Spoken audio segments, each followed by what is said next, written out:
Student, कैसे हैं? उम्मीद करता हूं कि अच्छे से होंगे। आज का हमारा विषय है संसाधन। संसाधन यानी रिसोर्सेस। संसाधन क्या है? क्या आप संसाधन के बारे में कभी सुने, सोचे? संसाधन क्या है? चलिए हम आज आपको बताएंगे संसाधन और उसके प्रकार। ये सारे परीक्षा के दृष्टि से बहुत महत्वपूर्ण है, आप इसको ध्यान से समझिए। संसाधन क्या है, इसका डिफिनेशन हम बताते हैं, परिभाषा। आप जिस वस्तु को यूज करते हैं, प्रयोग करते हैं, वो सारे वस्तु संसाधन हैं। ऐसे भी कह सकते हैं, मानव जीवन में प्रयोग होने वाला हर एक वस्तु संसाधन है।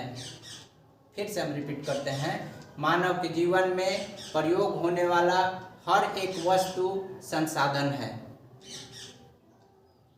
जिस वस्तु का जब तक मूल्य नहीं है तब तक वह संसाधन नहीं है। जब मूल्य हो जाएगा तो समझ लीजिए संसाधन में परिणत हो गया।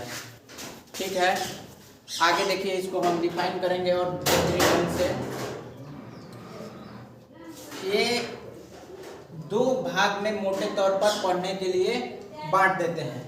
पहला है प्राकृतिक और दूसरा है मानव निर्मित।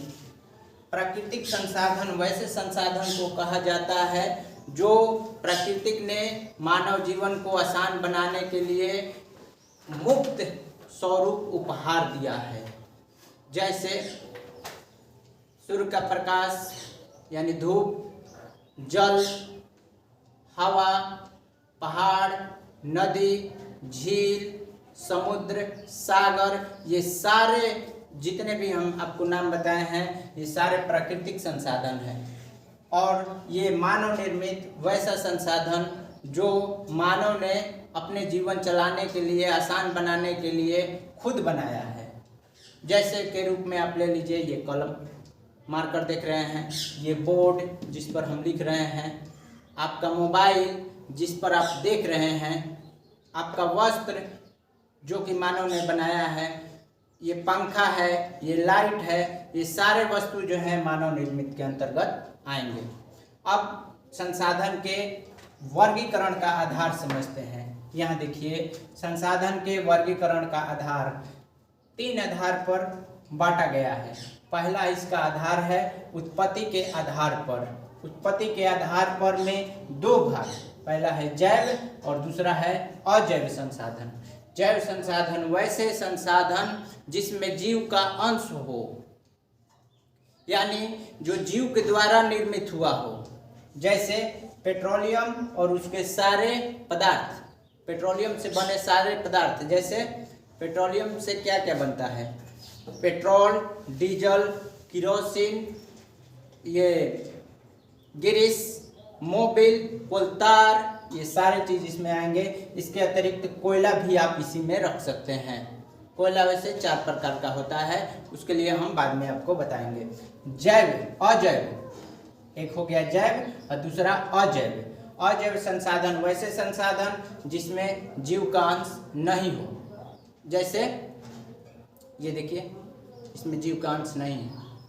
फर्नीचर हो गया, उसमें भी जीव का अंश अब नहीं है। जब बंद था तब इसमें था, लेकिन अब वो नहीं है। पुस्तक है, आपका मोबाइल है, आप जो वस्तु का यूज कर रहे हैं अभी, वो सारे वस्तु, आपका ये बैग, सारे इसमें आ जाएंगे अजैव में। अब दूसरा आधार क्या है? उपयोगिता के आधार पर। इसका भी 2 भाग है। पहला है अनवीकरणीय यानी परंपरागत। अनवीकरणीय मतलब इसको और एक नाम से जानते हैं जिसका नाम है परंपरागत। ये दोनों नाम परीक्षा में कोई एक दे देगा, तो आपको उलझना नहीं है। अनवीकरणीय कहने का मतलब है परंपरागत। परंपरागत कहने का मतलब है कि जो सदियों से चलते आ रहा है, जो शुरू से ही चलते आ रहा है, उसको हम लोग परंपरागत कहेंगे, अनवीकरणीय कहेंगे। अनवीकरणीय का परिभाषा आपको यदि हम दें तो ये होगा कि वैसा संसाधन जिसका भंडार सीमित मात्रा में हो, जो भविष्य में समाप्त होने वाला हो, जिसका सोर्स यानी जहाँ से उत्पन्न हो रहा है वो अब खत्म होने वाला है, भविष्य में खत्म हो जाएगा, वैसे संसाधन को अनवीकरणीय संसाधन या परंपरागत संसाधन कहेंगे। जैसे पेट्रोलियम, उसके उत्पाद, कोयला, इसमें सारे के सारे आएंगे। शुरू से लाइट के रूप में हम लोग क्या यूज कर रहे थे? घर में लैंप, लंटेन जिसमें किरासन तेल, खाना बनाने के लिए स्टोव जिसमें किरासन तेल, गाड़ी के लिए पेट्रोल, डीजल, ये जो है अनवीकरणीय के सारे स्रोत हैं। अब दूसरा इसका है नवीकरणीय। नवीकरणीय इसका अन्य नाम है गैर परंपरागत। ये पहले यूज नहीं होता था, अब ये स्टार्ट हो रहा है कुछ वर्षों से। जब हम लोगों ने ये संसाधन के लिए देख रहे हैं कि खत्म होने वाला है, तो दूसरा विकल्प लिए नवीकरणीय, इसका खोज हुआ। तो नवीकरणीय का अन्य नाम है गैर परंपरागत। इसमें वैसे संसाधन आते हैं जिसका भंडार असीमित है, जो कभी भी समाप्त नहीं होगा।